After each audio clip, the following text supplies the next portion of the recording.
Hello. ये हाजी यहाँ से जाने के बाद वो 7 डेज अपने रूम में ही क्वारंटाइन रहेगा, होम क्वारंटाइन। उसमें कोई खर्चा नहीं रहेगा।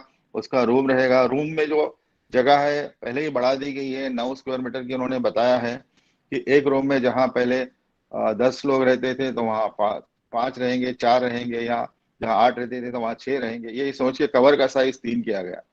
तो क्वारंटाइन के लिए जो रूल है कि उम्मीद है कि 7 डेज वहां पहुंचने के बाद उसको क्वारंटाइन होगा, और हज खत्म होने के बाद क्वारंटाइन होगा। उसी तरह जाने से पहले 72 आवर्स पहले उसको, अभी इस बार हम हाजी को एम्बार्केशन पॉइंट पे 36 घंटे पहले बुला रहे हैं, ताकि वो आ जाए, रेस्ट कर ले, उसका 1 दिन 2 दिन का क्वारंटाइन हो जाए, उसमें उसकी कोविड की टेस्ट हो जाए, कोविड के टेस्ट पॉजिटिव आ जाए। वो 72 आवर्स के पहले वाली टेस्ट जो रहेगी, बोर्डिंग से 72 आवर्स पहले उसका यहाँ टेस्ट होगा। फिर वो हाजी वहां जाएगा, और फिर बाद में वो अपने रूम में चला जाएगा। रूम में क्वारंटाइन रहेगा या नहीं रहेगा, 3 दिन का रहेगा या 7 डेज का रहेगा, ये वहां जाने के बाद पता चलेगा। और ये जब उसके वहां जाने के बाद या सऊदी की गाइडलाइंस आने के बाद पता चलेगा। लेकिन हमने एहतियातन ऐसा समझा है कि 7 डेज का क्वारंटाइन रहेगा। उसके बाद वो वहां से अपनी सारी एक्टिविटीज करके जब हज से आ जाएगा तब भी 7 डेज क्वारंटाइन रहेगा। और हज से आने के बाद यहाँ पर भी जो इंटरनेशनल रूल्स रहेंगे, ये सारी प्लानिंग ये समझ के की गई है कि जो आज के हालात है वही हालात रहेंगे। कोविड पे कोई वैक्सीन नहीं निकलेगा, कोई पे किसी को वैक्सीन नहीं मिलेगा, और ये इसका अंदेशा रहेगा कि ये कंटिन्यू ऐसे ही हालात रहेंगे। ये सोच के प्लानिंग की गई है। हालात बदलेंगे, अच्छे होंगे तो इसमें रिलैक्सेशन आएगा, ये कंडीशंस कम होंगे। और हालात खुदा ना खास्ता अगर खराब होते हैं तो इससे भी और ज्यादा रिस्ट्रिक्शंस भी आ सकते हैं। तो इसकी सारी क्लियरिटी दिसंबर में आ सकती है। दिसंबर में गाइडलाइंस आने के बाद आ सकती है, और जरूर इंशाल्लाह गाइडलाइंस अगर जल्दी आ जाते हैं, क्योंकि पिछले साल भी ऐसा ही हुआ कि गाइडलाइंस आएंगे हज के बारे में, डिक्लेयर होंगे, डिक्लेयर करेंगे, लेकिन लास्ट लास्ट में सऊदी ने बहुत आखिरी में डिक्लेयर किया। बल्कि उन्होंने आज बहुत आखिरी मौके में बताया कि ये बाहर के लोग नहीं आएंगे। इस बार ऐसी उम्मीद है कि वो जल्दी ही बता देंगे। उनका कहना है कि वो सारा उनका प्लान तैयार है, प्रोटोकॉल जो गाइडलाइंस हेल्थ और हज को लेकर, हेल्थ एंड क्वारंटाइन के जो डिफरेंट वो रहेंगे उसको लेकर उनके गाइडलाइंस जल्दी ही आने वाले हैं। तो एक क्वारंटाइन का जो मसला है कि हाजी को बताना पड़ेगा कि ये हो सकता है कि आपको वहां जाने के बाद 3 से 7 दिन का क्वारंटाइन करना पड़ेगा। उसमें आपको आपके घर में ही, और इस बार ये ऐसी कोशिश की जा रही है और उनकी तरफ से भी ये कोशिश है कि ये सारा जो खर्च है वो कंपनीज वो लोगों ने अपॉइंट कर दिए हैं। ये सारे कंपनीज वो कॉस्ट जो है वो ले लेंगे, और वो खाना वो लोग ही प्रोवाइड करेंगे। अभी इसमें क्लैरिटी नहीं है, लेकिन ये क्लैरिटी है कि वहां पकाने की इजाजत नहीं है, लेकिन खाना या तो हाजी को लाना पड़ेगा, या क्वारंटाइन पीरियड रहेगा तो वो वहां पहुंचा देंगे, वहां पहुंचाने का इंतजाम होगा। उसके बारे में ज्यादा फिक्र की जरूरत नहीं। दूसरा जो क्वारंटाइन के बाद जो दूसरा मसला है जो आमतौर पर अभी हाजियों को उसकी परेशानी हो रही है, कि इनकम टैक्स रिटर्न फाइल करने का। तो अभी जो रूल है इसमें हाजी को इनकम टैक्स रिटर्न फाइल करना है, क्योंकि जो जो भी इंटरनेशनल ट्रैवल करता है उसको 2 लाख से ज्यादा खर्च होता है, तो उसको रिटर्न फाइल करना एक जनरल रूल आया है। इस रूल में से एग्जाम्पशन मिलना चाहिए, इसकी हमारे ऑनरेबल मिनिस्टर साहब की खुद ख्वाहिश है, और उन्होंने उसको एक्सेप्ट किया है। और ना सिर्फ एक्सेप्ट किया है बल्कि फाइनेंस मिनिस्टर को भी मिनिस्ट्री ऑफ माइनॉरिटी अफेयर ने एक लेटर लिखा है कि ये हाजियों को इसमें से एग्जाम्पशन दिया जाए। और वो लेटर का मिलने की रिसिप्ट लेटर जो है, एक्नॉलेजिंग लेटर, कि फाइनेंस मिनिस्टर ने खुद ऑनरेबल मिनिस्टर को लिखा है कि ये आपकी तरफ से हमको ये मिला है, आपका तरफ से ये जो हाजियों को इसमें एग्जाम किया जाए, इस तरीके की दरखास्त इसमें मिली है। तो एक एक्नॉलेज भी किया गया है, और मिनिस्ट्री लेवल पे ये कोशिश चल रही है कि इसमें बहुत मुमकिन चांसेस है पॉजिटिवली कि ये रूल बहुत हद तक आ जाएगा, और हाजियों को उसमें से इनकम टैक्स फाइल करने से जो एग्जाम्पशन मिल जाएगा। इसको तो अभी हाजी को जाके आना है। अभी अभी ये मसला उनके लिए नहीं है जो अप्लाई कर रहे हैं, मसला उनके लिए है जो जाएंगे, जाके आ जाएंगे। फिर आने के बाद उनको अगले साल के लिए रिटर्न फाइल करना है, तो उसके लिए हम उनकी मदद करेंगे, सब एनजीओ मदद करेंगे, कि जो कई सीए भी साथ में आए हैं कि आप घर पे घबराइए मत, हम उनका रिटर्न फाइल कर देंगे। ये कोई खास बात नहीं, उसमें आपको हिसाब बताना है कि पैसा आपने कहाँ से लिया, कहाँ खर्च किया। इनकम का एक रिटर्न फाइल करना होता है, उसमें आपको बता सकते हैं कि आप पुरानी सेविंग भी बता सकते हैं, तो कुछ ना कुछ रास्ता उसमें निकला, और उसके लिए मिनिस्ट्री खुद अपने लेवल पे कोशिश कर रही है और हम भी उसके लिए लगे हुए हैं। तो अभी जो कोटे की जो बात करेंगे कि ये तो मुमकिन है कि कोटा पूरा तो नहीं होगा, जैसा 2019 का हज हुआ था वैसा 2021 का नहीं होगा। जो हज मिनिस्टर, डिप्टी हज मिनिस्टर ने ये बताया कि कोई भी मुल्क को 50 लाख से ज्यादा कोटा मिलने के चांसेस नहीं है। तो हमने ये अंदाजा लगाया है कि 50,000 शायद कोटा मिलेगा, तो 15,000 टूर वालों को जाएगा, तो 35,000 हज कमेटी को मिलेगा। ये अंदाजा है। अभी इसके बारे में डिक्लेरेशन तो जब ही होगा जब ये दिसंबर में बायलैटरल एग्रीमेंट होगा, तब गवर्नमेंट कोटा देगी, तब पता चलेगा कि कितना कोटा मिलने वाला है। अभी कोटा मिला नहीं है। ये जो मिलेगा तब उसके हिसाब से 70% हज कमेटी को आएगा, 30% टूर्स को जाएगा, फिर जो 70% हज कमेटी को आएगा उसका जो पॉपुलेशन के हिसाब से हर डिस्ट्रिक्ट को जाएगा। तो ये हर डिस्ट्रिक्ट को, हर स्टेट को बहुत छोटा छोटा कोटा आने वाला है। और ये इस कम कोटे के लिए सिविल एविएशन मिनिस्ट्री पूरे 21 एम्बार्केशन पॉइंट लेने के लिए तैयार नहीं थी। इसलिए जो बड़े सिटीज के एम्बार्केशन है वो 10 एम्बार्केशन रिटेन किए गए हैं। उसकी तफसीलात हज गाइडलाइंस में मौजूद हैं। इसमें महाराष्ट्र में सिर्फ मुंबई है, नागपुर नहीं है इस मरतबा, और सारे बड़े बड़े सिटीज इसमें है, मेट्रो सिटीज हैं, तो इसलिए शायद इसमें किराया भी कम लगेगा। लेकिन हाजी को थोड़ी परेशानी हो सकती है कि सारे हाजी को, एमपी के हाजीज को यहाँ आना पड़ेगा, यूपी के हाजीज को दिल्ली जाना पड़ेगा, लखनऊ भी है वहाँ शायद। ये जो लिस्ट में आप देख ले सकते हैं। और इसमें इस बार हाजियों को ऑप्शन हमेशा जो देते हैं इम्बार्केशन सेलेक्ट करने का, वो नहीं है। हाजी को खाली अपना डिटेल देना है, वो जो डिस्ट्रिक्ट का रहेगा उस डिस्ट्रिक्ट के हिसाब से इम्बार्केशन यहाँ अलोकेट होगा। कॉस्ट का जो मसला है, तो इसमें चूंकि पहले एक हाजी को 4 स्क्वायर मीटर जगह देती थी, और अभी एक हाजी को 9 स्क्वायर मीटर जगह है, यानी उसका रूम ऐसा रहेगा कि ऑलरेडी क्वारंटाइन रूम के जैसा ही रहेगा। तो वो इसमें कोशिश, यानी पहले जिस बिल्डिंग में 200 हाजी ठहरते थे, अब उस बिल्डिंग में सिर्फ 80 हाजी ठहरेंगे। मतलब 200 बिल्डिंग के लिए जो कॉस्ट लगती थी वो तो उतनी ही लगेगी, कॉस्ट तो कम नहीं करेंगे। वो कॉस्ट 80 लोगों को बर्दाश्त करना पड़ेगा, इसलिए कॉस्ट डबल हो जाएगी रिहाइश की। मक्का में भी, मदीना में भी, ट्रांसपोर्टेशन में भी सोशल डिस्टेंसिंग रहेगी। और जहाँ एक बस में 50 जाते थे तो 20-25 जाएंगे। हो सकता है कि ये ट्रेवल्स में भी मिडल सीट ना दे, एयर ट्रेवल में, उसमें भी अगर डिस्टेंसिंग के कुछ नॉर्म्स आते हैं सऊदी गवर्नमेंट की तरफ से, तो उसमें भी किराया ज़्यादा लग सकता है।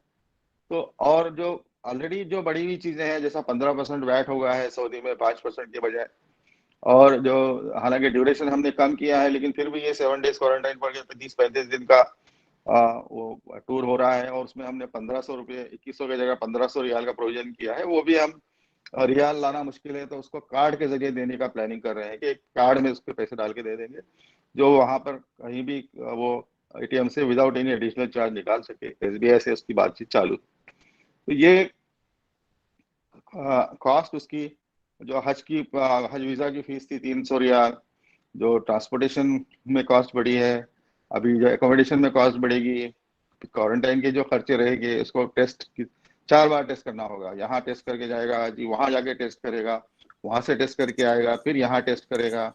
तो ये जो सारा जो खर्च है, इसको पकड़ते हुए हमने अंदाजा लगाया है कि 1,20,000, जैसे पिछले टाइम 2,50,000 ये मिनिमम खर्चा था, अभी इस टाइम 1,20,000 एडिशनल लग सकते हैं।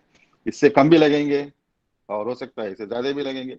अंदाजा है इससे कम ही लगेंगे। हाजी को एक सेलेक्ट करने के लिए आसानी हो, इसलिए गाइडलाइन दी गई है कि भाई हो सकता है कि इतना 3,20,000, 3,70,000 खर्चा आएगा, 1,20,000 ज्यादा पकड़।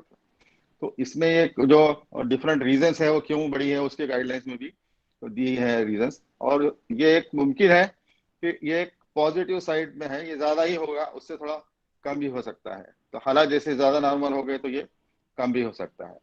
तो ये हालांकि ड्यूरेशन तो कम है, लेकिन उसमें सिर्फ 1,000 रियाल कम हुए, और ज़्यादा ड्यूरेशन कम नहीं हो रहा है। और ये डिस्टेंसिंग का मामला है, टैक्सेस का मामला है, वहाँ की 15% टैक्स है, और भी कई फीसेस हैं। और जो अभी जो नए नए कंपनीज आ रहे हैं, शुल्काज आ रहे हैं, तो उनके भी शायद वो सारी चीज़ें जो इंडियन गवर्नमेंट खुद करती थी, अब वो वहाँ नहीं करने मिलेगी। और जहाँ तक ट्रीटमेंट का सवाल है, तो कोविड का जो ट्रीटमेंट रहेगा खुदा ना खासा किसी हाजी को अगर वो हो जाता है, तो वो सऊदी गवर्नमेंट की जिम्मेदारी है, वो खुद फ्री ऑफ कॉस्ट करते हैं। बाकी सारा जो दूसरे डिसीज का ट्रीटमेंट है, वो तो इंडियन हज मिशन यहाँ इंडियन हज मिशन के जो हेल्थ ऑफिसर्स है वो जो करेंगे बाज़ाब्ता। इसमें जो है कोई वो नहीं है। अब इसमें जो चौथा पॉइंट है, जो कि भाई 2021 के हाजियों को 2000 जो 19 में 20 में जो सेलेक्ट हो गए थे वो हाजियों को 21 में तरजीह दी है।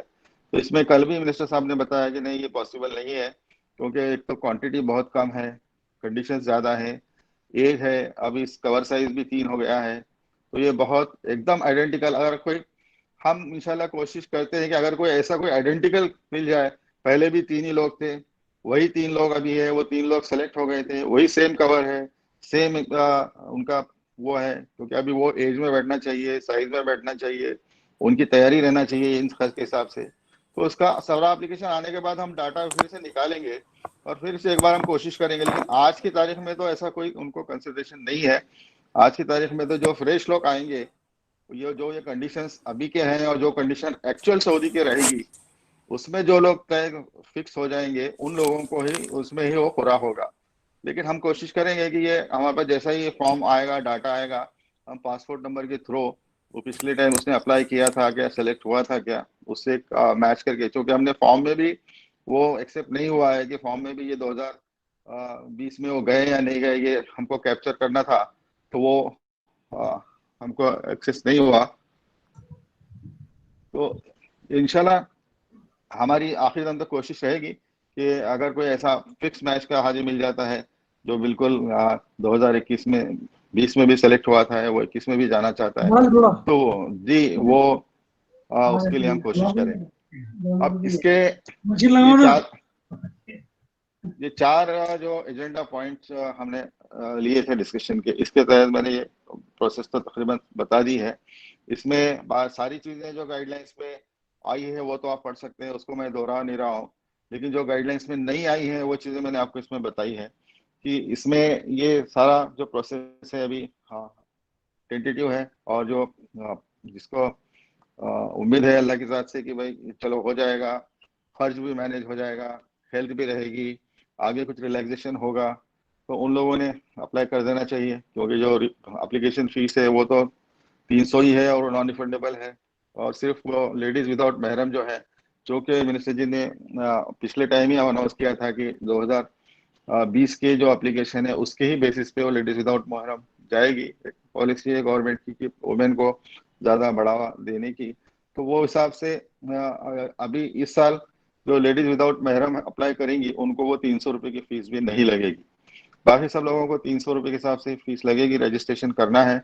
और इसमें वो आगे चल के ये जो प्रेजेंट कंडीशंस है या एडिशनल कोई कंडीशंस आते हैं, उसको हाजी अगर मुकम्मल करता है, फिर आगे जाके ये टेस्ट, क्वारंटाइन और हेल्थ में उसकी तैयारी है, ये उस पर अगर होता है तो इंशाल्लाह उसका सिलेक्शन होगा। जो दुश्वारी आ सकती है आगे कि हमने जिस पे गौर किया कि भाई एक ग्रुप है जो कहीं से चल के अपना एम्बार्केशन पॉइंट पे आ गया और टेस्ट करने के बाद समझो 3 में से कोई एक पॉजिटिव निकल गया, खुदा ना खास्ता, तो फिर उसमें दुश्वारी आएगी कि वो अगर एक कवर हेड ही है, मर्द रहेगा, बाकी के दो दो अगर लेडीज रहेंगे, तो वो लोग बोलेंगे कि हम इनको छोड़ के कैसा जाएं। एक तो ये परेशानी रहेगी कि ये, तो उस वक्त उनके लिए हमने सोचा है कि भाई ऐसे लोगों को जो अगर शुरू में मालूम हो जाता है तो यहीं पे उनका क्वारंटाइन वगैरह करके जो भी पॉजिटिव का रिकॉर्ड निगेटिव आने तक उनको वेट किया जाएगा, और तब तक जहां भी उनकी वैकेंसी अवेलेबल है वहां से उनको फिर उसी एम्बार्केशन से या दूसरे एम्बार्केशन से भेज दिया जाएगा। लेकिन अगर ऐसी सूरत आखिरी आखिरी में आती है, अब आखिरी फ्लाइट है, 2 दिन बचे हैं, और कोई क्वारंटाइन वो टेस्ट में अगर पॉजिटिव आ गया, तो फिर उसमें लामहला उनको वो हाजी को या पूरे ग्रुप को रुकना पड़ेगा। और इसमें हमने ऑलरेडी क्लियर किया है कि किसी भी हाजी को अगर कोविड की वजह से या पॉजिटिव आने की वजह से या हेल्थ कंडीशन की वजह से हज कमेटी रोकती है या मजबूरन उसको रुकना पड़ता है, तो उसका कोई कैंसलेशन चार्ज नहीं कटेगा, उसका पूरा पैसा वापस मिलेगा। और लेकिन ये एक मजबूरी रहेगी कि वो हालात ये भी सामने रखने होंगे कि जैसे हालात डेवलप होंगे, अगर समझो ये वबा कम हो जाती है अल्लाह के फजलो करम से, तो कोई मसला नहीं है। लेकिन अगर ये सिलसिला चालू रहता है और वो टेस्टिंग कंपलसरी रहती है, तो उसमें ये एक खदशा है कि हाजी को इस बात की तैयारी रखनी पड़ेगी जहनी तौर पे कि भाई ये वाकई वहां तक पहुंचना सिर्फ और सिर्फ अल्लाह के हाथ में है। जब तक हवाई जहाज में बैठ नहीं जाते, वहां पहुंच नहीं जाते और वहां का भी टेस्ट निगेटिव नहीं होता है, तब तक ये सारी चीजें सस्पेक्टेड है कि भाई कभी भी कहीं भी वो रुक सकते हैं। जैसे कि पिछले साल कई हाजी उम्रे के एक फ्लाइट के भर के जो हाजी उम्रे के एहराम पहन के फ्लाइट से नीचे उतर गए। तो वो ये इस तरीके की थोड़ी अनसर्टेनिटी रहेगी।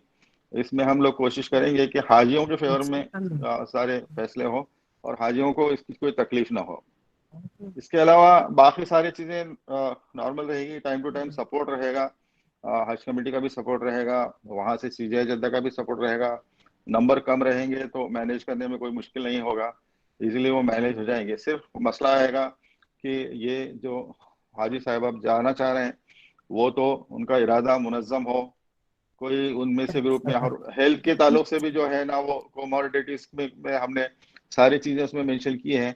और वो जो हेल्थ का जो सर्टिफिकेट है वो हेल्थ मिनिस्ट्री से अप्रूव होने के बाद हम रिलीज करने वाले हैं। लेकिन जो ड्राफ्ट एप्लीकेशन में आया है, जो उसमें शायद हमने दिया है नहीं दिया, जिसमें पैरालिसिस अगर किसी को है तो नहीं जा सकेगा, कोविड इन्फेक्शन है तो नहीं जा सकेगा, कोई मेजर सर्जरी अगर है क्या, कोई इन्फेक्शन है क्या, हाइपरटेंशन है क्या, ये सारी चीजें तफसील से देखनी होगी। जैसा प्रेगनेंसी डिटेल्स है, डायबिटीज है, टीबी है क्या, कोई रिस्पिरेटरी डिसीज है क्या, अस्थमा है क्या, ये सारी चीजें देख के डॉक्टर्स ये फैसला करेंगे कि भाई ये हज को जा सकता है नहीं जा सकता। और ये मेडिकल सर्टिफिकेट आम तरीके का मेडिकल सर्टिफिकेट नहीं होगा, ये रियली सारे टेस्ट होने के बाद जो रियली फिजिकली फिट है ऐसे ही लोगों को हम वहाँ भेज सकेंगे। तो वरना वो वहाँ की गवर्नमेंट भी अलाउ नहीं करेगी। अभी तो उसमें हेल्थ मिनिस्ट्री इस बात पे गौर कर रही है कि ये सर्टिफिकेट कोई डिस्ट्रिक्ट लेवल के कोई गवर्नमेंट हॉस्पिटल से या कॉर्पोरेशन के हॉस्पिटल से दिलाया जा सकता है क्या। तो हमने कहा कि अगर इस तरीके की हॉस्पिटल से अगर ये सर्टिफिकेट देना होगा तो हेल्थ मिनिस्ट्री को वहाँ लिखना होगा कि भाई हमारे हाजी हैं जो हज को जा रहे हैं, इनको ऐसी टेस्ट भी करवाइए और उनको सर्टिफिकेट दिए। वरना ये सारे टेस्ट बाहर प्राइवेट में करने में हाजी को काफी खर्च आ सकता है। या फिर किसी रजिस्टर्ड मेडिकल प्रैक्टिशनर का आप एक्सेप्ट कीजिए, तो उसके बारे में भी फैसला होना बाकी है। ये मेडिकल सर्टिफिकेट सिर्फ उन लोगों से लिया जाएगा जो सेलेक्ट हो जाएंगे। यही कुछ बातें थी जो आपके गोशुगुजार करनी थी।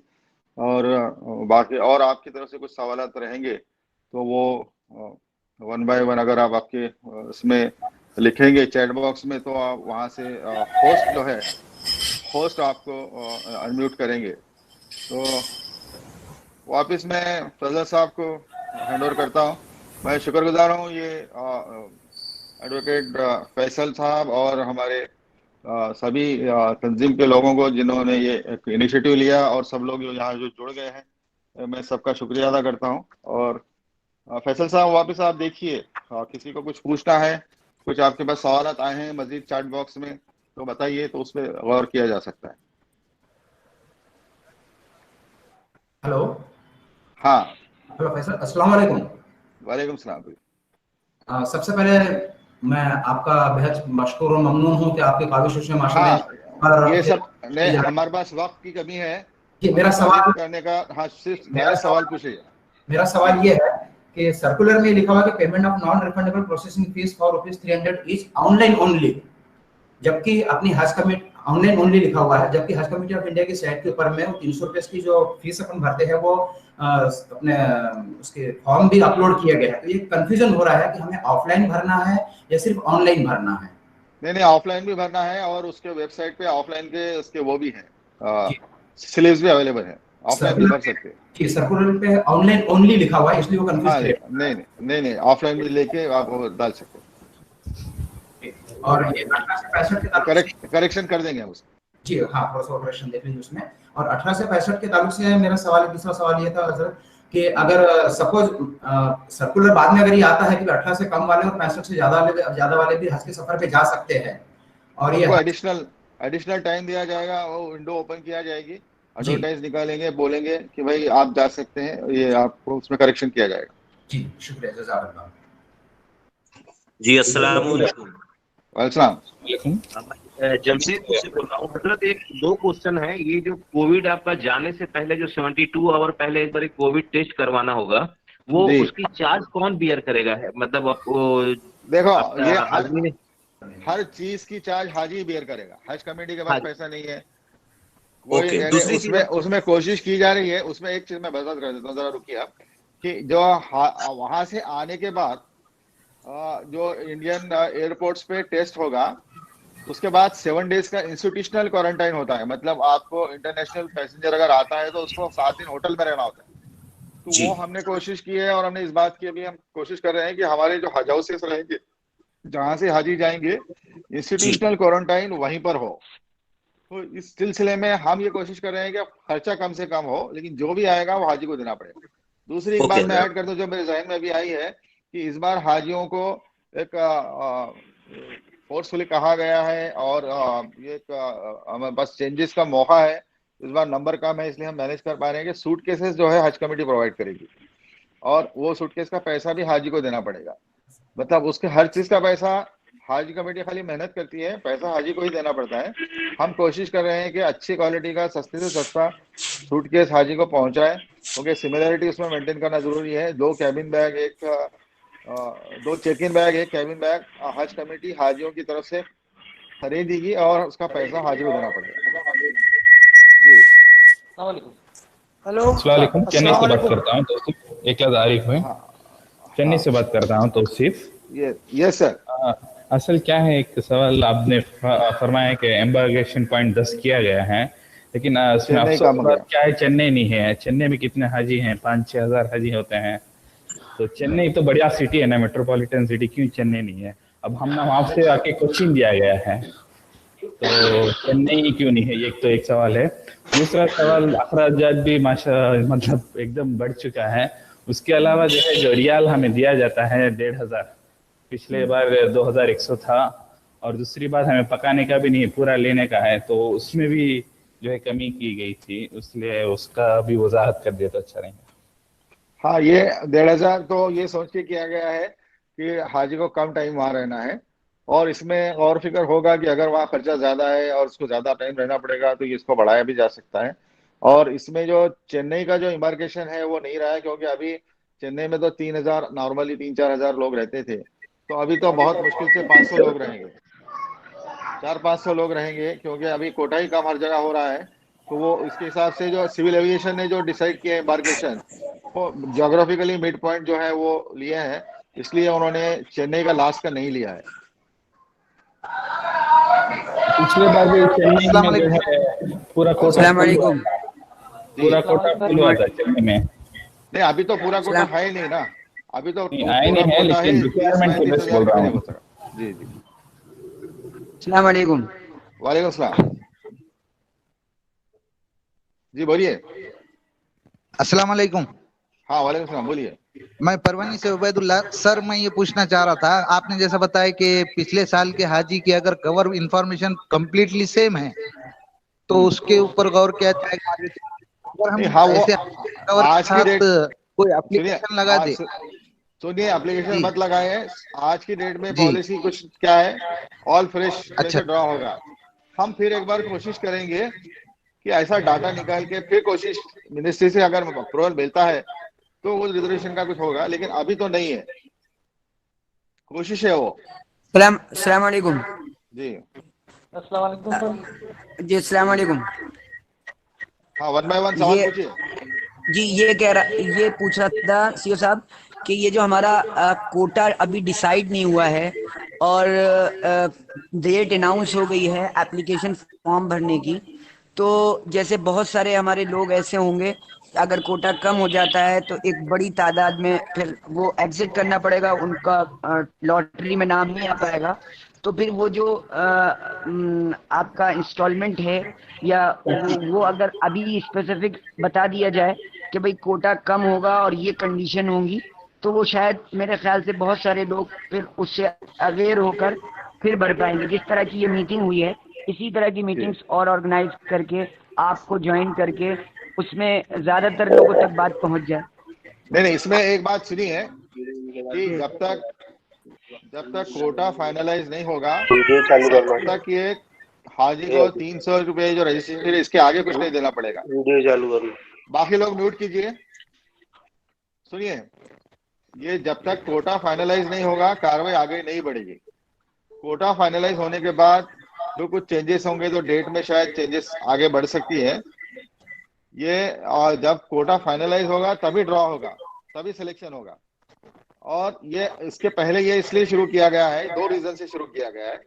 एक तो हाजियों को अवेयरनेस आ जाए, पासपोर्ट वगैरह रेडी रखे, फॉर्म वगैरह डाटा आ जाए। दूसरा, हमारी इस दिसंबर फर्स्ट वीक में जो बायलैटरल मीटिंग होने वाली है, उस वक्त तक हमारे को इस कोविड कंडीशन में भी इंडिया के कितने हाजी जाने के लिए तैयार हैं, ये हमारे पास अगर रजिस्ट्रेशन आ जाता है तो हम सऊदी गवर्नमेंट को बोल सकते हैं कि भाई हमारे पास तो ऐसे कंडीशन में भी 1 लाख लोग जाने के लिए तैयार है, आप हमको 1 लाख का कोटा दीजिए। हम कोटा बढ़ाने के लिए उनको कन्विंस कर सकते हैं, इसलिए ये प्रोसेस जल्दी शुरू की गई। आप तमाम से गुजारिश ये है कि एक दर एक क्वेश्चन पूछें, सब बीच में ना आए, और जो क्वेश्चन पूछ रहा है सिर्फ वही अपना माइक चालू रखे और फौरी बंद कर दें। साहब से ये दरख्वास्त है कि आधार कार्ड की एक कंडीशन रखी गई है, तो क्या ये हज कमेटी ऑफ इंडिया के लिए है या कोरोना वायरस के लिए है? नहीं, आधार से हम कोशिश कर रहे हैं कि आधार नंबर देते ही हाजी का पूरा डाटा आ जाता है, तो हम उधर बात कर रहे हैं कि आधार से हम डाटा लोगों का ले लेंगे ताकि उसमें करेक्शन ना आए। तो अगर आधार, जब भी कोविड टेस्ट कराना होती है तब भी आधार नंबर लगता है, तो आधार नंबर है तो जरूर दें हाजी। दूसरा सवाल ये है साहब कि पेमेंट के ताल्लुक से कि हज कमेटी के फॉर्म में दोनों तरीके बताए गए हैं कि ऑनलाइन पेमेंट और ऑफलाइन पेमेंट। हाँ, उसमें हम कौन से तरीके से किया गया? करेक्शन किए जाएंगे। दोनों भी पेमेंट में, दोनों अभी ऑनलाइन ऑफलाइन दोनों मौजूद है। ऑफलाइन पेमेंट करने के टाइम पर डॉक्यूमेंट्स पूछे जाते हैं बैंक के जानिब से। हाँ, नहीं, हमने डॉक्यूमेंट में पैन कार्ड और फॉर्म 16 मांगा जाता है। अभी नहीं पूछेंगे, ये 300 के लिए नहीं पूछेंगे वो।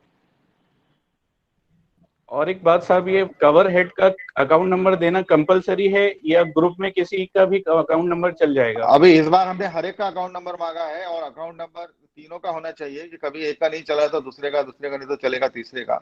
तो पहले सिर्फ एक अकाउंट नंबर रहता था, अभी हर फॉर्म में हर हाजी का अकाउंट नंबर देना जरूरी है। इसमें रिफंड के लिए हमको तकलीफ नहीं होती है। खादिम हुज्जाज के बारे में कुछ बताएं। हाँ, एक बात मैं वजाहत कर दूं कि जैसा हम हाजी से पैसा लेते हैं तो अगर नहीं लगता है तो वापस कर देते हैं, वो हमारे अख्तियार में है, हज कमेटी के अख्तियार में है। लेकिन हाजी को अगर ज्यादा पैसा लगता है तो हाजी को हम मांग नहीं सकते, हम हाजी तक वापस हज के बाद नहीं पहुंच सकते। पहुंचते भी हैं तो हाजी रिस्पॉन्ड नहीं करता है। अभी जैसा कि हमने पिछले टाइम में बताया था कि 2018 और 19 के हज के हमको पैसे कुछ वापस करने हाजियों के, वो रकम हमने कैलकुलेट कर ली है, 132 करोड़ हम वापस कर रहे हैं, जिसमें से 18 स्टेट के रिफंड जा चुके हैं। महाराष्ट्र, यूपी और राजस्थान, एमपी वगैरह के ऐसे बड़े स्टेट्स अभी बाकी हैं, लेकिन मेजर छोटे छोटे स्टेट्स के पैसे हमने वापस कर दिए हैं। ये भी हम वापसी के प्रोसेस में 15 दिन में ये पैसे वापस हो जाएंगे। इस तरीके से जो हम हाजी के जो सेलेक्ट होता है, सिलेक्शन कोटा के बाद होगा, सिलेक्शन के बाद जो हम पैसा उससे लेंगे, जो नहीं लगेगा उसको वापस कर देंगे। एहतियातन हमने उसमें बताया है कि भाई आपका खर्चा बड़ा है, हाजी को अंदाजा होना चाहिए, ये उसके 300 रुपये भी वेस्ट नहीं होना चाहिए। जिसको अगर जो बड़ी फैमिली है वो 2 लाख 3 लाख का सोच रहे हैं, तो वो उनको थोड़ा एक रहनुमाई मिल जाती है कि भाई ये खर्चा इस बार ज्यादा होने वाला है। ऐसा हमारा अंदेशा नहीं है कि ज्यादा बता के ज्यादा लेना है।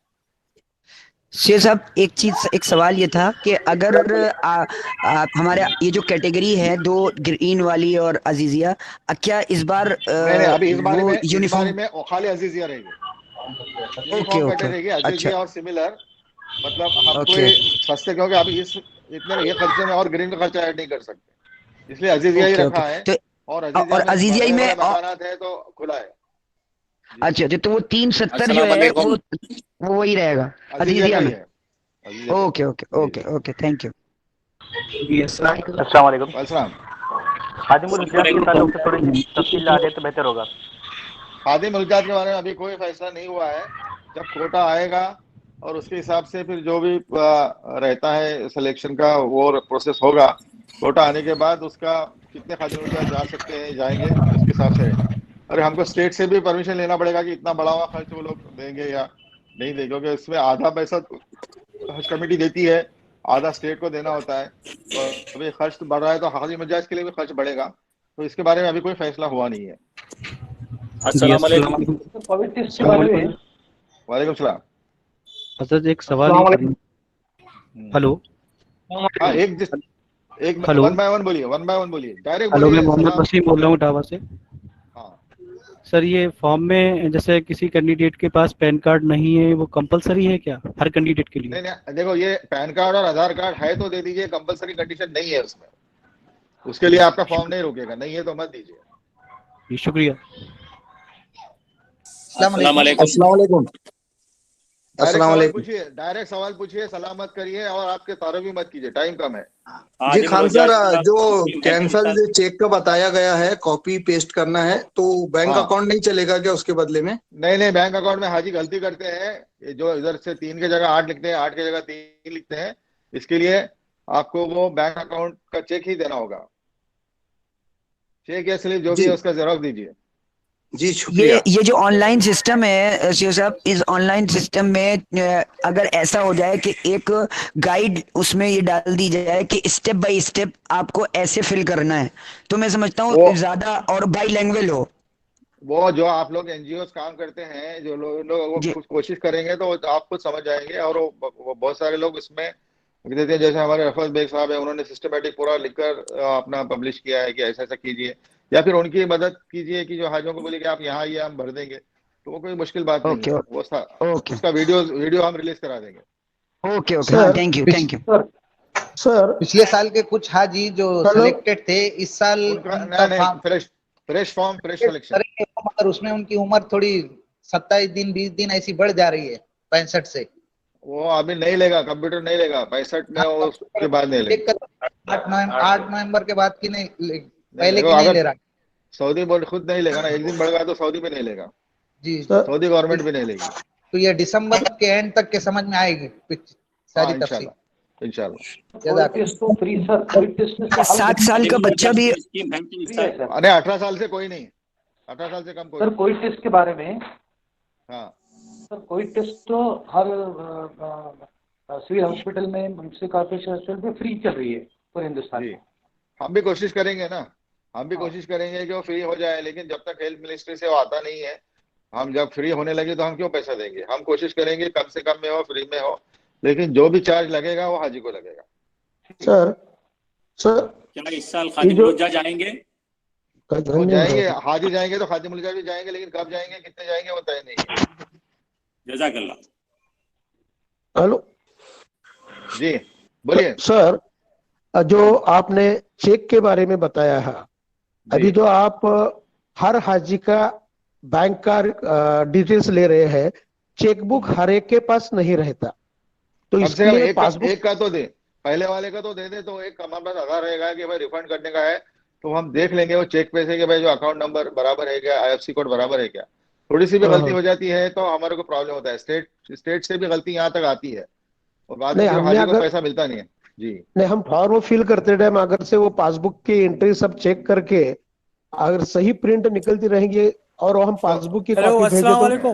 हाजी मुनीर साहब, आपके पास ये काम सही होता है, आप करिए, लेकिन साथ में एक कोई ना कोई जेरॉक्स या उसका चेक उसमें जोड़ दीजिए, हार्ड कॉपी एक अकाउंट का। अस्सलाम वालेकुम। वालेकुम सलाम। मैं जोधपुर से बोल रहा हूँ। ये बताइए, अभी ऑनलाइन फॉर्म भरते वक्त इनकम टैक्स का कोई प्रमाण पत्र लगाना जरूरी है क्या? नहीं, कुछ लगाना जरूरी नहीं है, जब हाजी हज करके आ जाएगा उसके बाद फिर रिटर्न फाइल करना है, अभी कुछ नहीं करना है। ठीक है, थैंक यू सर।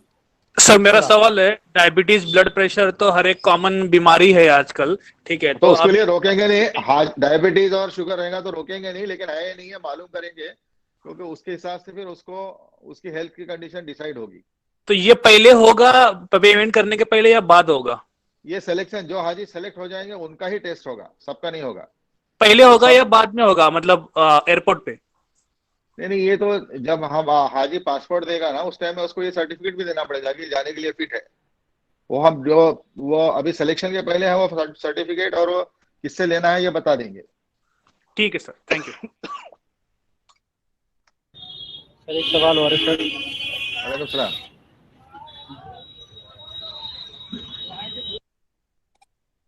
सर हज गाइड में बताया हुआ है कि बैगेज के साइज कम किए गए, छोटे किए गए हैं, तो लगेज भी 40 kg ही रहेगा या उसमें भी कुछ कटौती की गई है? नहीं, लगेज जो फिक्स हुआ है 20 के 2 और एक कैबिन का 7, लेकिन ये भी क्या है कि अगर सऊदी गवर्नमेंट बोलती है कि लगेज कम लाओ, एक ही लाओ।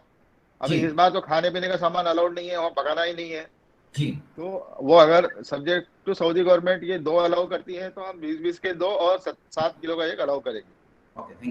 सर एक सवाल और है, जरा इसको वजाहत और कर दें कि अगर किसी फैमिली में 3 कैंडिडेट जा रहे हैं, अगर तीनों में से सिर्फ एक ही के पास अकाउंट नंबर है और तीनों के पास नहीं है, उस सूरत में क्या करना होगा? कम से कम एक का दे दे, लेकिन अगर एक और का खोल के दे देंगे तो अच्छा रहेगा ना। जी। अस्सलाम वालेकुम। दूसरा सवाल उसके साथ दे दे, क्योंकि कवरेज है, अगर उसकी मौत हो जाती है तो पैसा कहाँ देंगे? अस्सलाम वालेकुम। खान साहब, मेरा सवाल था। बोलिए, सवाल पूछिए। हाँ, एक तो ड्यूरेशन के बारे में क्लैरिफिकेशन चाहिए, और दूसरा ये है कि जो इनकम टैक्स के बारे में लोग काफी कंफ्यूज रहे, तो रिटर्न मतलब आने के अभी बिफोर भरना है या रिटर्न आने के बाद अगले साल भरना है? जी। देखो, पहले तो ये रिटर्न जो है ना, अभी ज्यादा टाइम कुछ भी नहीं है। हाजी आराम से जाके हज करके आ जाए। हज करके आने के बाद उसको रिटर्न फाइल करना है। शुक्रिया, जज़ाकल्लाह जी। और दूसरा सवाल, सूटकेस के ताल्लुक से सर ये सवाल है कि पिछली बार जो हाजी की उम्र है हुए थे, 65 साल के अंदर कुछ डिफेक्टिव निकले थे और फिर वो एक्सचेंज करने के लिए बड़ी प्रॉब्लम हुई थी। नहीं, अभी कुछ प्रॉब्लम नहीं होगी, एकदम आपको परफेक्ट मिलेंगे। और आपको पूरे उसको पुराने जो तजुर्बे हमारे हुए हैं वो सबको देखते हुए इम्प्रूव सिस्टम रहेगी, कोई तकलीफ नहीं होगी हाजी को। जिस तरीके से पासपोर्ट टिकट मिलता है उस तरीके से आपको वो सूटकेस भी मिलेगा। ये आईटी रिटर्न दूसरा सवाल ये है, हाँ हेलो, ये 65 साल की उम्र रखी है, ये कौन सी डेट तक है सर? वो उसमें लिखा है, कौन सी डेट तक कराएं? नहीं वो मुझे पता नहीं, लेकिन फॉर्म में लिखा है, इसमें देख लीजिए, गाइडलाइंस में लिखा है इसमें। जी। ठीक है सर। सवाल और है चेन्नई से। वालेकुम सलाम, बोलिए। चेन्नई से जो इनकम, तो परभनी में देंगे या वहाँ पर देंगे बॉम्बे में? वो उसके एम्बार्केशन पे देंगे, जाओ उसके स्टेट हज कमेटी के थ्रू एम्बार्केशन पे देंगे। ठीक है। वो चेन्नई का रिलेटेड एक सवाल है। हेलो, वो हाँ बोलिए।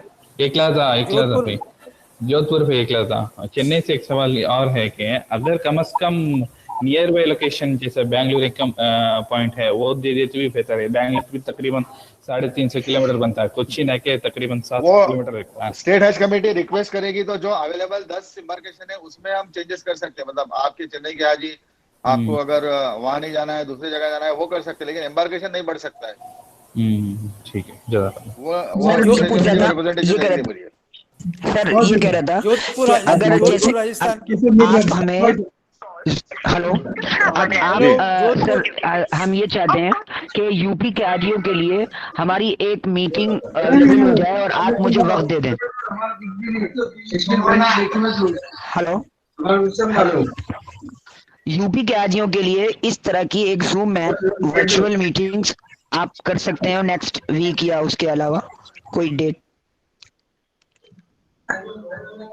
हेलो शायद तो किसी और कॉल हेलो, जोधपुर राजस्थान फिर से बताइए के लिए। हेलो, हाँ, मैं ये कह रहा हूँ यूपी के हाजियों के लिए हम एक वर्चुअल मीटिंग आपके साथ करना चाहते हैं। तो ऐसे इनवाइट कीजिए, मैं आता हूँ। Okay, thank you. Jodhpur Rajasthan. हाँ बोलिए। क्वारंटाइन के पैसा है थोड़ा करेंगे प्लीज, थोड़ा लेट ज्वाइन हुआ हूँ सर। क्वारंटाइन तो 3 से 7 दिन का हाजी को रह सकता है, पहले भी और बाद में भी। उसकी क्लैरिटी बाद में जैसा हाजी सऊदी की आएगी, सऊदी गवर्नमेंट से, तब वो उसको बताएंगे। लेकिन अभी हाजी को वहां जाके कम से कम 3 से 7 दिन क्वारंटाइन होना है, ये समझ के चलना है। अपने रूम में रहना है जाके, होम क्वारंटाइन। जोधपुर राजस्थान से जयपुर फ्लाइट होती थी, वो फ्लाइट अब नहीं है, तो कहाँ से? वो मुंबई आना पड़ेगा सर। राजस्थान के लिए कहाँ से? बॉम्बे से या दिल्ली से या अहमदाबाद से? गाइडलाइन में दिया है कौन से डिस्ट्रिक्ट को, कौन से स्टेट को, कौन सी जगह से आना है, वो गाइडलाइन देख लीजिए। सर अगर से हेलो सर, हाँ बोलिए। अगर से सऊदी के प्रोटोकॉल में 65 का 70 का अलाउड हुआ तो हम भी अलाउ करेंगे। तो उनको रिजर्व मिलेगा, रिजर्व देंगे, रिजर्वेशन देंगे। रिजर्वेशन का तो 70 के अबाव की पॉलिसी है। अभी क्या है देखेंगे, उस वक्त जैसे हालात आते हैं तब कुछ फैसला होगा, अभी तो कुछ नहीं है। अगर सऊदी ने 65 to 70 तक भी अलाउ किया या कोई कंडीशन नहीं रखी तो अपना रिजर्वेशन 70 अबाव का चालू रहेगा, उस वक्त हमको देंगे। उसमें मशवरा हुआ था कि भाई हम फिलहाल उनके पैसे ले लें, खाली नाम ले लेंगे, पैसे नहीं लेंगे, तो बोले और आस लग जाएगी। और फिर अब मालूम है कि नहीं लेने वाली है, सऊदी गवर्नमेंट बोल रही है कि 18 से 65 ही लेंगे, तो फिर हम आगे का उनको वापस जो है खर्चे में डाल के, आस में डाल के नहीं रखना चाहते। अगर आता है तो फिर ओपन करें। वालेकुम सलाम, बोलिए। नांदेड़ के लिए पिछले साल 2 एम्बार्केशन पॉइंट थे, एक तो मुंबई और दूसरा हैदराबाद। हाँ। तो क्या दोनों में इस मरतबा भी ऐसा हो सकते हैं? वो एम्बार्केशन दोनों भी चालू है तो रह सकते हैं, कोई मुश्किल नहीं। जी वही चाह रहा था, शुक्रिया। हाँ जी। हेलो साहब। जी बोलिए। हेलो, ये आंध्रा के लिए आंध्रा के हाजी को हैदराबाद एम्बार्केशन पॉइंट किया गया है। हाँ जी, विजयवाड़ा तो ये हम क्या, जी जी, हम जो है बैंगलोर से जाना चाह रहे हैं, इसके लिए कुछ रिक्वेस्ट रखेंगे तो अप्रूव होगा क्या? स्टेट हज कमेटी को बोल दीजिए बैंगलोर से हम कितने हज जाना चाहते हैं, वो तो एनए ड्रॉ के बाद होगा, उस बाद हम बोलेंगे, लेकिन स्टेट हज कमेटी का रिप्रेजेंटेशन आएगा तो वो कंसीडर होगा। जो एम्बार्केशन चालू है वहाँ डाइवर्ट कर सकते हैं हम, नया नहीं चालू कर सकते। जी जी, पूरे डिस्ट्रिक्ट के हाजियों को बैंगलोर से जाने के लिए इजाजत मिलेगी ना अगर रिप्रेजेंटेशन भेजेंगे? हाँ हाँ मिलेगी। जी साहब, ठीक है, शुक्रिया। ट्रेनर्स ट्रेनिंग के बारे में कुछ बताए सर? ट्रेनर्स ट्रेनिंग तो आप तो यार ट्रेनर हो, आप लोगों की ट्रेनिंग शुरू करो ऐसे भी ऑनलाइन। ट्रेनर्स ट्रेनिंग तो कम होगी, हाजियों तक ज्यादातर ये जूम का जो मैं मुबारकबाद देता हूँ एडवोकेट फैसल साहब को और उनकी टीम को कि उन्होंने ये शुरू किया है, ये इसको आप आम कीजिए, आप खुद लोग ट्रेन दीजिए, और कभी जरूरत रही तो मेरे को 5-10 मिनट के लिए इन्वाइट कीजिए, मैं आऊँगा हर संडे में या फिर किसी भी दिन भी आप बोलेंगे तो आएंगे, कोई मुश्किल नहीं, ऑनलाइन आ जाएंगे। और फिजिकल ट्रेनिंग अगर पॉसिबल होगी तो होगी, यहाँ पे अभी बोल नहीं सकते, अभी तो खाली 100 की इजाजत है। तो कल हमने जो प्रोग्राम किया 100 की इजाजत में तकरीबन 200 का प्रोग्राम हो गया, 200-250 का जी। सर जो ये रेट इतना बड़ा है तो क्या हज कमेटी इसमें खाने वगैरह का इंतजाम भी करने वाली है वहाँ पे? नहीं, इस बारी में तो क्या पकाने की इजाजत नहीं है, हाजी का इंतजाम वो हो सकता है तो करेंगे, नहीं हुआ तो हाजी को होटल से खरीद के खाना है। तो अभी कोई उसमें बारे में अगर हमारी तरफ से टेंडरिंग करके करना है तो नहीं होगा, अगर सऊदी गवर्नमेंट कोई ऐसी कंपनी लाती है कि भाई इसको पैसा भर दो खाने का, तो भर देना पड़ेगा। क्या ये बैगेज के बारे में जो आपने बताया था, तो क्या बैगेज ये कंफर्म है कि इस बार हज कमेटी देगी? कंफर्म है, उसमें लिखा भी है कि बैगेज हम देंगे और उसकी हमने टेंडरिंग प्रोसेस स्टार्ट की है, और हाजी बैग ना ले, बैग हमारे हाजी का बैग का पैसा देना है।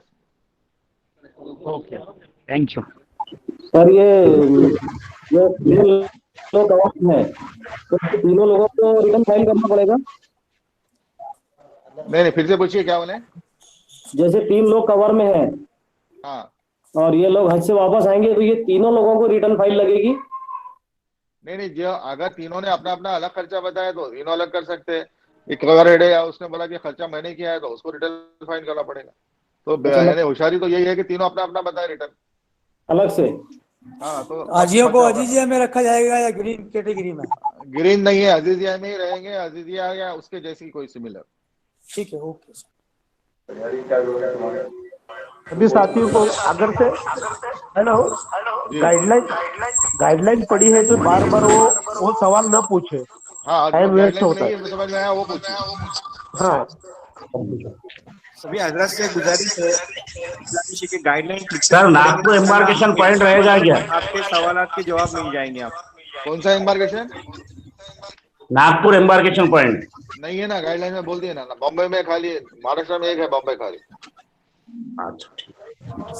सर जो इस वेबिनार में आए हैं वो गाइडलाइन पढ़ के आए हैं ताकि उनको पूरी डिटेल मालूम रहे। ये छोटे-मोटे सवाल नहीं होना चाहिए, इससे टाइम खराब होता है। इसके बाद जब आप निकालेंगे ट्रेनर, जो सर्कुलर आया है उसको पढ़ के फिर बैठे। गाइडलाइंस सही बात है।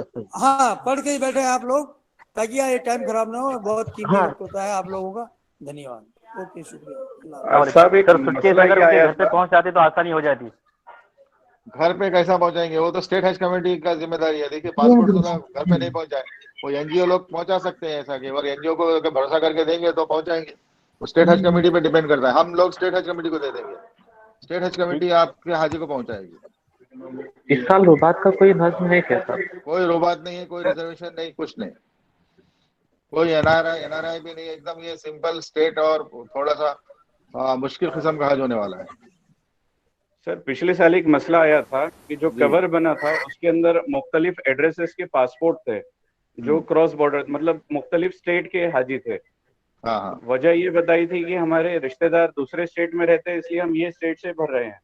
जी। तो इस बारे में क्या रहनुमाई रहेगी? वो तो अलाउड है, अगर समझो कोई मुंबई में यूपी का कोई आदमी काम करता है और उसकी माँ वहाँ रहती है तो वहाँ भी करे यहाँ भी करे तो उसके लिए अलाउड है। उसके लिए क्या है, वो यूपी से भी जाए या माँ को यहाँ बुला ले, मुंबई से भी जाए, दोनों जगह जा सकते हैं। उसमें खाली एक कुछ केस जो हुआ था उसमें जो वहाँ का कोई नहीं है और यहीं के सभी लोगों ने अपने फर्जी जो है आइडेंटिटी कार्ड किसी ऑपरेटर ने करके उनको वहां से हज कमेटी से ले गया था, तो वो गलत है। जो सही में रहते हैं कहीं और उनके पास प्रूफ है तो फिर वो जा सकते हैं। ये जो अखराजात में दिखाया गया है उसमें कुर्बानी का भी मिलाकर दिखाया है या अलग और कुर्बानी ये हमने अंदाज ये 370 में कुर्बानी पकड़ के है, वो जो तफसीलात आएंगी तब उसमें खर्चा बताएगा जाएगा। सब हज का ड्यूरेशन कितना है वो क्वारंटाइन मिलाकर? अभी हमने समझा है 20 से 25 दिन हज का और समझो क्वारंटाइन मिला के ये 30-31 दिन के करीब होता है। ठीक है सर, 20 दिन हज के 31 सर पेमेंट के बारे में एक मसला आया था कि हाजियों ने कोऑपरेटिव बैंक या पद संस्था के अकाउंट नंबर दिए थे और जनधन बैंक के अकाउंट नंबर दिए थे। जनधन का तो बिल्कुल मत दीजिए और ऐसा कोऑपरेटिव का भी अकाउंट मत दीजिए। यहाँ से पैसा वहाँ लिमिटेड जाता है या रिटर्न में प्रॉब्लम होता है। जहां तक उसे कम से कम कवर हेड का अकाउंट एक नेशनलाइज या शेड्यूल्ड बैंक रहेगा तो अच्छा रहेगा। सर मदीना शरीफ में रिहाइश के ताल्लुक से दिया गया है कि प्रोबेबली 40 नमाज का मतलब मौका वहां नहीं दिया जाएगा, तो ये क्या फाइनल है? नहीं, वो प्रोबेबली है, फाइनल कुछ भी नहीं है। ये सारा डिपेंड करेगा सऊदी अरब की क्या गाइडलाइंस होती है। अगर वहां समझो जल्दी आपकी अगर फ्लाइट है और हज के बाद से वहां जाने में अगर प्रॉब्लम हुआ है तो फिर वो हो सकता है कि वहाँ 40 दिन का मौका नहीं मिलेगा क्योंकि अभी ये ड्यूरेशन कम हुआ है। जी सर, हमेशा जो पांच हाजियों के ऊपर मुश्तमिल होता है अपना कवर और उसके बाद में फिर वो महरम के लिए अलग से कोटा निकलता था कि किसी के। इस बार मुश्किल है, वो सब देख के करेंगे। 3 के अंदर रहेगी तो महरम शामिल हो जाएगी वरना नहीं होगी। अच्छा, सारे इमॉर्गेशन पॉइंट से सर सब जिद्दा जाएंगे या फर्स्ट फेज अलग होगा, सेकंड फेज जैसे पहले होता था? पहले की तरह होगा, आधे मदीना आधे जिद्दा। ओके। सर रेट जो ये बढ़ा है या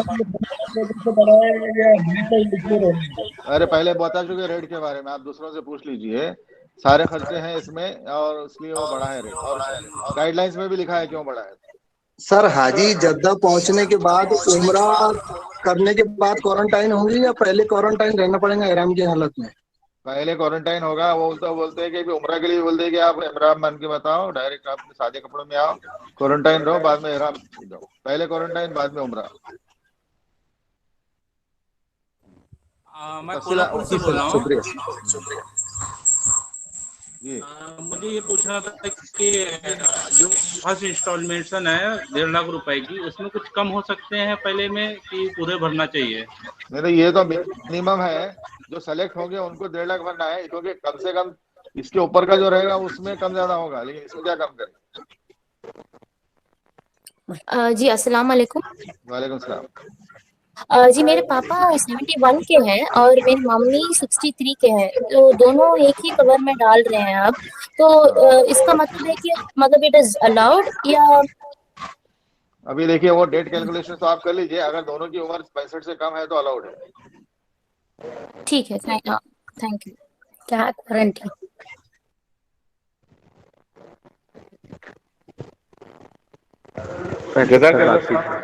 हाँ जज़ाकल्लाह। बंद करते हैं। अल्हम्दुलिल्लाह काफी अच्छे से सेशन रहा। मैं अब गुजारिश करूंगा फेडरेशन के ताल्लुक से कुछ मालूमात देने के लिए कि फेडरेशन का कामकाज और किस तरीके से फेडरेशन बढ़ रही है आगे। तो फेडरेशन के सदर अली जनाब सैयद साजिद अनवर साहब से मैं गुजारिश करूंगा कि वो फेडरेशन के कामकाज और उसका तारुफ दें।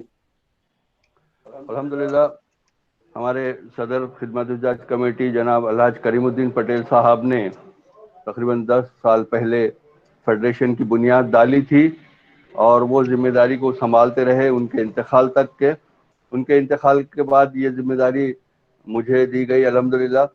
और आप लोग जानते हैं कि फेडरेशन किस अंदाज में और किस तरह से काम कर रही है। ये जिस अंदाज में भी काम होता रहा है उसको तक़वियत मिलने में मैं बिला मुबालगा इस बात को बोलने में कोई खबात महसूस नहीं करूंगा कि 2 साल से फेडरेशन को जो तक़वियत मिली उसका सेहरा यकीनन हमारे डॉक्टर मकसूद अहमद खान साहब के सर जाता है कि उन्होंने जहां जहां भी जिस जगह पे भी हमको कोई मसाइल आए और हमारी सरपरस्ती और रहनुमाई फरमाई।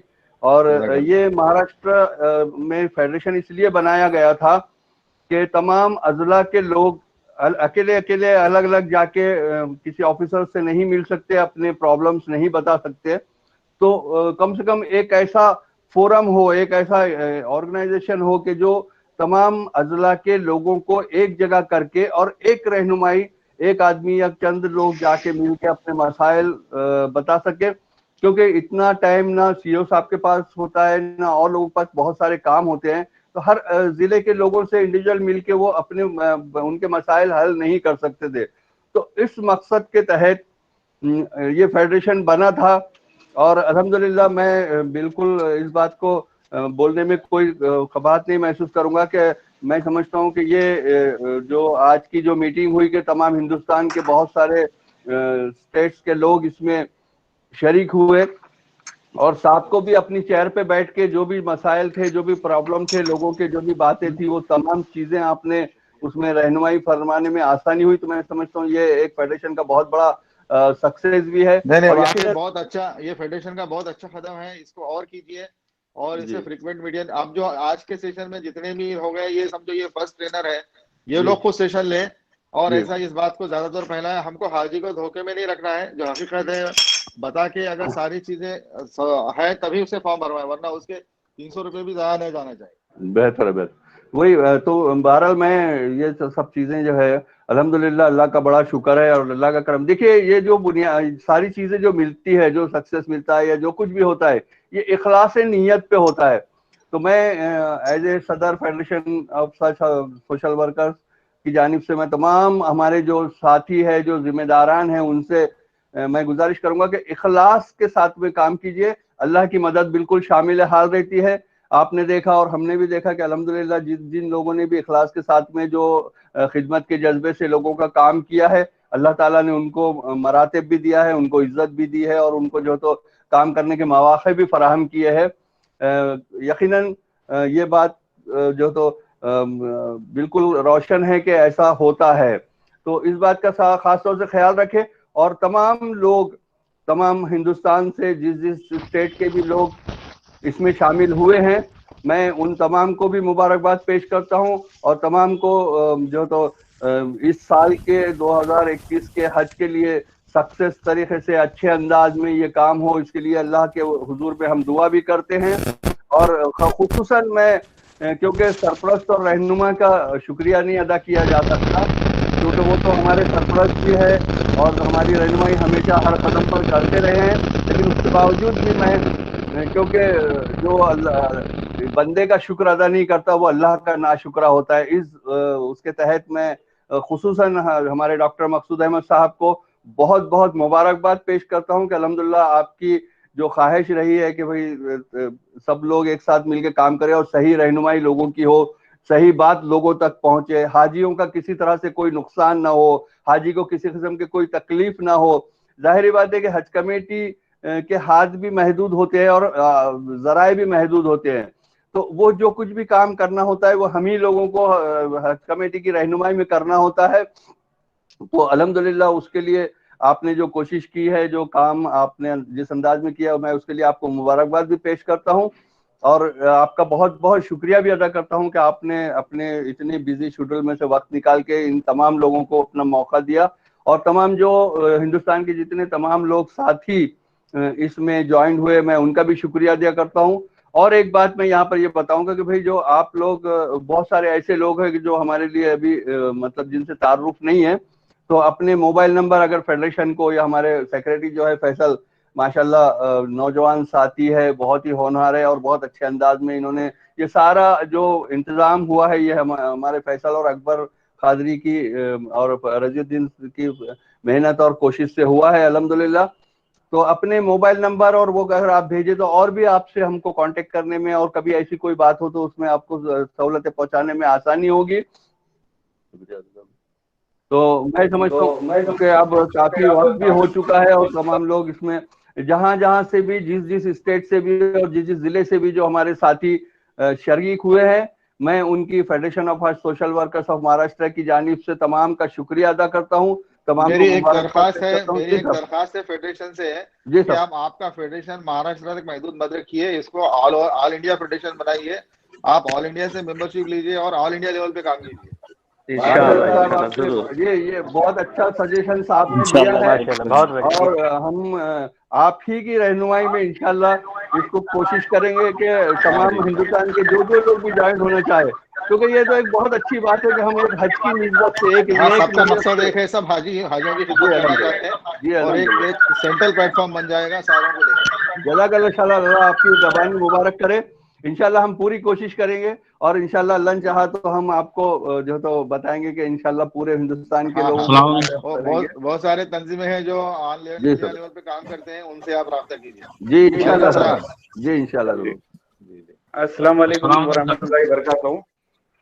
इस नशिश का इख्तिताम करने से पहले कुछ मैं बातें आपके सामने वाज़ेह कर दूं कि आली जनाब डॉक्टर मकसूद अहमद खान साहब ने एक ऐसा प्लेटफॉर्म बनाया है कि सारी मालूमात आपको आसानी से हासिल हो जाती है। आप हज कमेटी ऑफ इंडिया की वेबसाइट पे जाकर गाइडलाइंस डाउनलोड कर सकते हैं, रहनुमाई हासिल कर सकते हैं और आपके लिए 24/7 हॉटलाइन का इंतजाम किया गया है। जब भी आपको कोई दिक्कत आए या परेशानी आए तो आप फोन करके रहनुमाई हासिल कर सकते हैं और अल्हम्दुलिल्लाह हमारे सीईओ साहब तो हमेशा मौजूद रहते हैं हमारी रहनुमाई करने के लिए।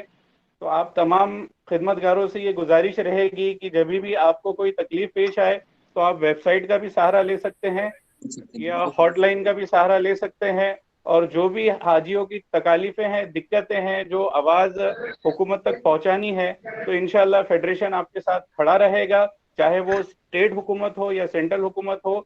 सभी तक आवाज़ पहुंचाने के लिए, हाजियों के हक में खड़े रहने के लिए फेडरेशन इंशाल्लाह आपके साथ रहेगा, आपकी रहनुमाई करेगा।